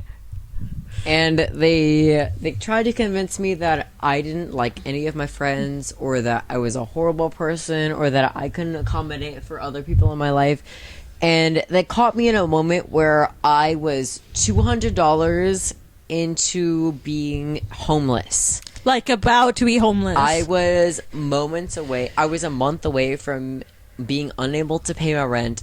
Like a lot of people ostracizing me from groups because they feel I have made someone else more important than them. But it's like, I've not made someone else more important than you. I've just felt more accepted by this person than you've made me feel. And sorry, I need to hold my microphone closer because sometimes I don't speak as loud. But I know that sometimes it's easier for people to make friends with me, and sometimes it's harder for people to make friends with me because they objectify me and they make me feel lesser as a person than some others might. Yeah, like I've already said, I don't know if it was in the last episode with Miles or in this one, probably this one because we're gonna just put all the friendship stuff together. But Miles did say to me, I like you because you talk to me like I'm a person. And it was basically around this time that we were realizing that these friends were not actually, did not have our best interests in mind. Yes. And I remember because we had a whole voice call with these friends to fix, quote unquote, fix the issues that we had. And after one of these, because there were, I believe, two conversations. Two, yes. After one of these conversations, I had one of the friends, because he came up to me being like, "Oh, why do you think he feels comfortable?" All right. Wine bottle in the head. The wine bottle. He came up to me in my DMs being like, "Why do you feel he feels comfortable talking to you and not to me?" And so I gave him the reasons, very autistically gave him the reasons why I thought he felt comfortable talking to me and not to them. And then he was like, the next day, was like, "I just don't like the vibe I got that you were like bragging about being able to talk to him and like you were the favorite friend." I'm like, I wasn't bragging. Like, this is just some guy. I'm not like bragging. Exactly. And it's like what? I'm not like some pillar of the United States. It's not like I'm some pillar of this huge community. I'm just a small part of this really niche group of people who We really love a enjoy niche this people. there. I love a niche. I love being a part of the niche because they appreciate you more than the regular person would. Sorry, I'm like slurring my words, but A they little do bit it. too many glasses of wine, Yeah, perhaps. I have had a lot of glasses of wine, but they. Wait, cheers me. Cheers you, I will. Sorry. Cheers you, I will. Oh my god, my besties are being besties without me. But I've had a lot of gonna kill experiences with these kind of people, like objectifying me and making me feel like I have to choose somebody over another, and I don't. I don't have to fucking choose somebody over another. I can just have a favorite friend. I can just have somebody who's closer to me than other people. Are you saying that I'm your favorite friend? Oh my god. You're going to boost her ego a little too high. And it's like, I'm not objectively wrong for feeling some way about some type of person about versus another. And I appreciate that some people might think that I have a better opinion than others, but I don't. If I like you, I like you. If I don't like you, I don't like you. It's not for somebody else It's to be not like, that deep. wow, it's not that deep. It's not that deep. maybe now is a good time to wrap up because It's a we good could time to wrap up, easily sit here yes. and chat for another like 3 hours, but poor Devin is sitting across from us just waiting for us to be finished. So any final words about your... Well, one, this story was fucking wild, and I feel like I'm glad that the OP was finally able to see that maybe the friend was the problem and maybe she was lying the whole time. But other than that, any final words on your time here in Uruguay about would you like to come back? Are you maybe planning on, like, you know, manipulating your friends into coming here? I've gladly stated that I'm excited to have a moment where I can come back. I've stated that I'm ready to convince, like, my partner, my friends to travel here with me and to live here with me. It's so much better than the US, and I found myself more happy, more accepted, and more able to be myself here than I have been in my own country. And I think that says a lot compared to a lot of people nowadays trying to mimic other popularities and to try and seem like they're part of the majority when realistically you don't actually feel that way about the place that you're in. You don't feel accepted, you don't feel like there's a community, but you say that there is. And there's never really that kind of sense of acceptance with the place that you're in the United States. And the United States, it's really you feel ostracized, you know? You feel like even in these really, really small states, like I live in Missouri of all fucking places. I feel at the only gay club I go to, it's run over by straight people. It's run over by people who so don't sad. care about you. It is, because What are they doing there? throughout the gay people that I've talked to, they've said, wow, this straight woman took over this club. This straight person took over this place. Because they had money. Because they had fucking money. And it's like, you can't understand the level of community that used to be there compared to the community that is there now. And I wish that there was more than there is now. Like, I want there to be more community, but there's never going to be that until this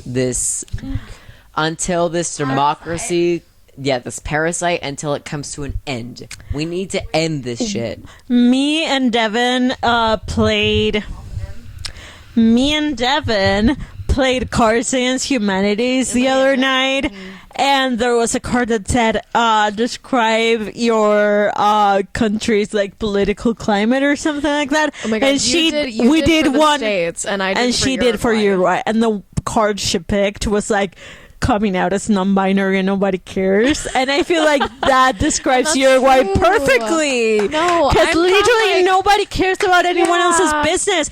I saw on Reddit one time people discussing why are people in other countries discussing stuff about abortion rights and like LGBTQ It's not your rights. business. Because once we already passed those laws, we have like safe abortions, we have LGBTQ rights, we have a trans law specifically about trans people that we passed in 2018. And after those were passed, no one ever touched the subject again. No one discussed it again. No one in the political sphere is talking about those topics because they're not relevant anymore. It's like they're legal. Move on. Can I interrupt you, Romi? No, because Miles, you're from like a smaller place. I'm from like quite a big like liberal city in the States. Yeah. And even that, like the sense of community here is different. I've been here for a year. Yeah. As like a study abroad exchange, and the sense of community is lovely. It's different. Wow. It's not in the States. It's like a big city, liberal city, lovely city. I really enjoy it. Mm-hmm. But it is different. But you still have to join groups. You have to look people. for the community. You have to look for the community. If you're walking down the street, when you're not gonna here, find it. when you're here, you don't look for the community. The community finds you. The community looks for you. Maddie's husband actually said something that was really funny. That was, why do Uruguayans love loitering? And Wow. once we were at the lab with the group But that's true. We do. We go like our idea of like hanging out. It's like, do you want to go to the Rambla? Do you want to go to Parque Rodó and drink mate, which we are gonna do tomorrow? By the way, you don't know this yet, but we are. Oh my god. Devin is invited. Devin, come. You. Yes. Yeah. Literally, I have been talking to her about it. And then our entire but- group, yes. But yeah, sorry, not tomorrow. Tomorrow, whatever. Yeah. But it's true. Uruguayans love loitering. We love just like hanging out and going somewhere that's not anyone's house and it's not somewhere where you have to spend money. And when I talked to Romina about this in the United States, it's actually illegal to be loitering in a lot of places. Like loitering is seen as a criminal activity. 100%. It's like, okay, you're loitering, you're trying to convince people to do something for you, and it's like you're trying to make people give you money, and it's like in the US it's very bizarre because like loitering or being around a place for too long is seen as an illegal activity and the police will be called on you. Okay, I do have a question. What are some things about Uruguay that I have previously told you about and you did not fully, like, it did not sink in until you were here and experienced them? I feel like when I was looking to purchase things, taxes were an extremely foreign thing You to have me. a concept on this? I in the US have to factor in taxes when I buy things. When I want to buy like a $1 when I want to buy $1 vegetables, I have to consider in like 50 cents or 75 cents. I have to think, okay, if it's $1, it's actually going to be $1.50 or $2. But in Uruguay, I'm like, oh wow, okay, so it's 1,000 pesos, so it's going to be 1,000 pesos. Or even it's like never going to be anything else. if you're in a restaurant, it's like less if you're paying with an international card as well, because they're like, oh, you actually don't because they have pay an local incentive here taxes. in Uruguay. They have an incentive here where if you pay with card, it's going to be a cheaper deduction versus cash. But also if you're not a Uruguayan resident, it's like, why would you pay the Uruguayan taxes if you're Really? not Uruguayan? Yeah, so it's oh like my an god, 18% that's crazy! discount. Wow. But even if you are Uruguayan, you still have a discount with card. Yeah. Okay. Yeah. All these places who are like, oh, if you pay with this specific bank on the or card, this yeah. specific bank, it's a discount. But even like everywhere, Wow. with an international card, there's a difference in the. It's Fuck 18%. I Yeah. think. Yeah, with international cards. Yeah, always. because Uruguay has an incentive to, instead of paying with cash, they want you to pay with card. They want to increase the amount of like people who work with the bank versus the people who are pairing with like just like I paper think money. it's because we, as a country, have an older population. The Yes, ratio of our old people versus the births we have is really low, which is why we need more immigrants. Young people can't afford to have babies here. And they are Or anywhere. and it's like No, hold on. I feel like people can't really afford to have babies anywhere, and we're just more informed and level-headed, and we don't pressure each other to have kids.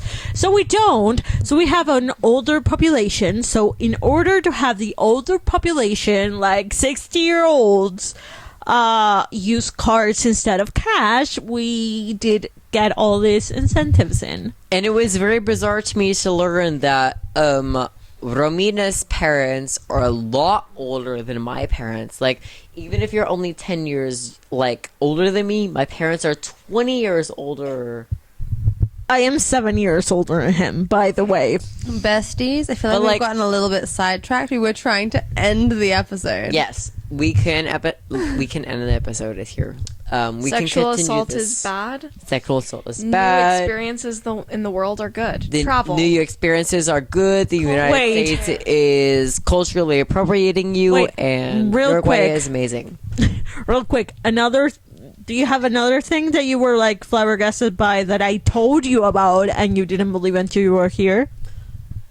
Another thing that I was flabbergasted about until you told me about here. That you didn't fully say it. What was it? Just tell us. That didn't fully say it. I don't know. I feel I'm as though asking. I've told you pretty much everything that I felt like. Tell them. Like the clubbing experience was completely different. The taxing experience was completely different. Like restaurants or just shopping, it's like I felt as though my money was appreciated compared to the United States, where my money is almost completely useless. Okay, capitalist, something that doesn't have to do with money.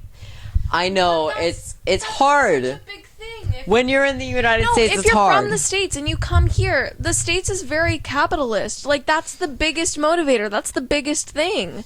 You come here and it's like, oh, there's community without capitalism. Wow. When you come If here, you hate capitalism, come to Uruguay. when you come from the US, capitalism is your community. You feel like your status relies on the amount of money that you make, and that is fact. That is so sad, and that also makes me understand some people better.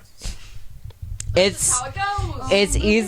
it's easier to feel like you're richer in money and richer in friendship than you are richer in community and friendship and family versus financially. If in the US, if you're rich financially, you are rich in everything. But in here, it's not the Okay, same. I feel like very quickly, I feel like people here like do care about money in the way that it's a fun fact, like, oh my god, so and so is rich, it's like fun gossip, but they don't really like care, like that's not gonna make me like love you, like what? No.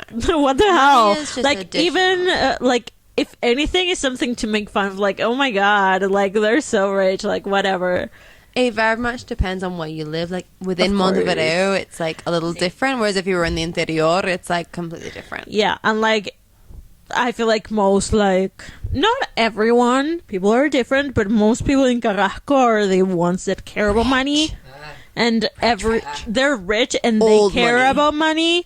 Everywhere else is like, I don't fucking give a damn. But like Loki, you can tell because there's no sidewalks in Carrasco. They don't want you to like walk around. They Yeah. want you to have a car that takes you. All right, anyways, we are finishing this episode Yeah. right now. So we'll wrap up now. Any final words, Miles? What would you like to say? Would you like people to follow you? If so, where would you like them to follow you? It's an appreciation if you follow me on like Instagram. I go by miles.sssss. There's a lot of S's. Whatever. It's 6 S's. 6? Okay, I was wondering how many. Yes, I was trying to count, but Miles.6 S's, and I appreciate it if you follow me. You don't have to, but I love that you've listened to my story and you've listened to my explanations, and I love that there's just people who will hear me out and let me speak my mind and let me talk about who I am as a person. episode idea, hear me out. Yeah. Sorry.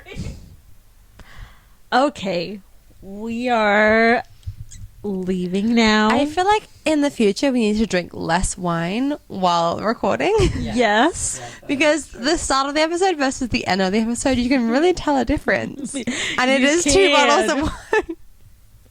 All right. Came in at the very end.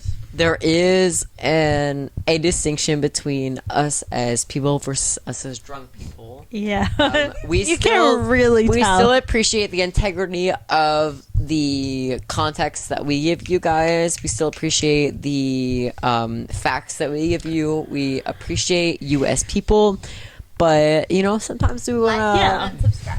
And Exactly. this will either be one episode or it will be 2 episodes with Miles. Episode, fuck it. Yeah, we'll Exactly. decide that sober though.